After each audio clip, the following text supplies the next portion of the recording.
জয় মা শ্যামসুন্দরী। তো তোমরা হয়তো অনেকেই জানো, 28টা শনিবার মায়ের যদি দর্শন করতে পারো তাহলে তোমাদের সব গ্রহদোষ কেটে যাবে। যদি পুজোও না দিতে পারো, মাকে শুধু দর্শন করে আসলেও হবে।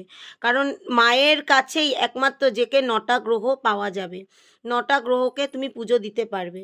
বিশেষ করে এইখানে যাকে বড় ঠাকুরের কাছে তোমরা যদি সর্ষের তেল নিয়ে যাও শনিবার করে, নাম দিয়ে বড় ঠাকুরের কাছে পুজো দিয়ে দেবে, সর্ষের তেল বড় ঠাকুরকে পায়ে ঢেলে দেবে।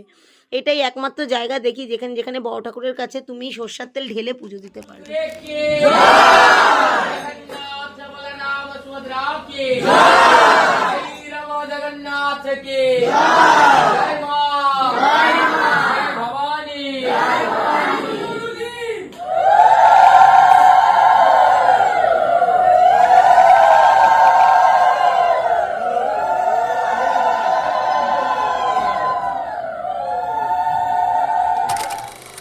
তো এরকমভাবেই চলে গেল আজকের দিনটাও। সকালবেলায় চলে গেছিলাম মায়ের মন্দিরে, প্রতিদিনই যাই, তবে শনিবারটা একটু যেন স্পেশাল। তো চলে গেছিলাম মায়ের কাছে পুজো দিতে। তো মায়ের কাছে পুজো দেওয়ার মানে ওর একটা আলাদাই অনুভূতি, মায়ের কাছে গিয়ে দাঁড়ালেও আলাদা। দেখো মাকে এত সুন্দর দেখতে লাগছিল যে যেটা বলার মতো না।